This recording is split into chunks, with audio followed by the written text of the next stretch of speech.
idea came about through a conversation in a pub with a bunch of mates.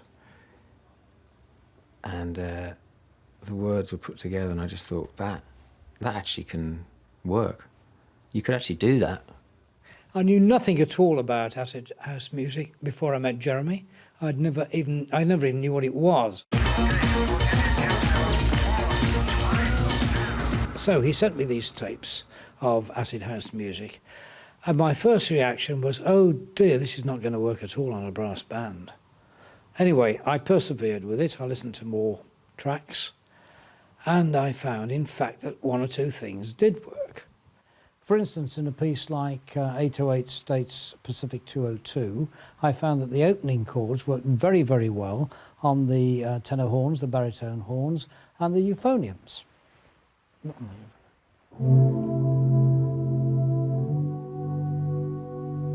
You see, it sounds rather nice, doesn't it? Then there was a lovely lyrical solo line which worked superbly well on the flugelhorn.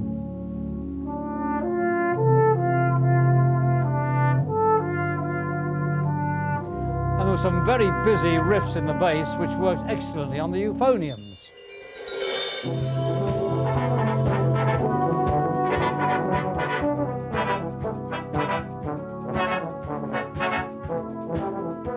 So I just thought this could work as an idea, but also as a musical project. It wasn't just funny. I mean, there's humour in it, obviously. There's meant to be humour and absurdity, like in a lot of things I do, but there's totally something about it that resonated beyond just being a music project. Yeah, fine, good, okay. Right, make sure, Martin, you get those brum-ba-bum-bum. That's the old rap. What time is, let me ask you a question, what time is love? Well, you tell me. As soon as the words were put together, the flowchart came into my mind. My brain just went like that, and this thing was like, that's why we can do this.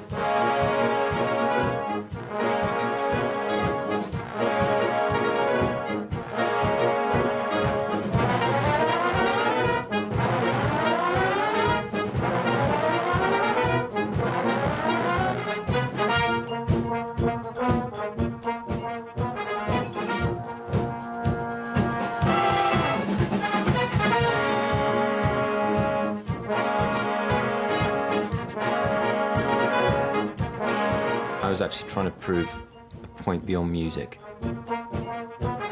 Maybe about music's relationship to history and social history.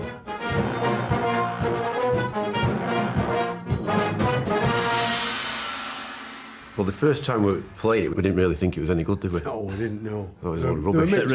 A bit Very repetitive. Once they saw the audience reaction, then they started to warm to it.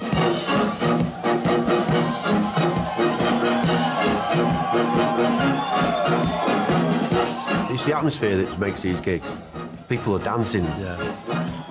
But one of the big points about it all is that we remain as a brass band, the tradition of brass band, i.e. we sit where we should sit, we wear what we should wear, we play the instruments that we should play, and then you can see people, what's going on? Then when we play these acid house anthems, people they really love it. They just tune into it like that. And they were all up dancing at these barriers at front of the stage, you know, it was crazy. Björk was there. She was dancing in the aisles. Women were trying to get on stage and have to be moved off the stage. They were like pole dancers dancing around. You know, it's just hilarious. The more concerts we did, the gigs, yeah. that was what made it. And the free ale at the end made it for me. I was well into it by then.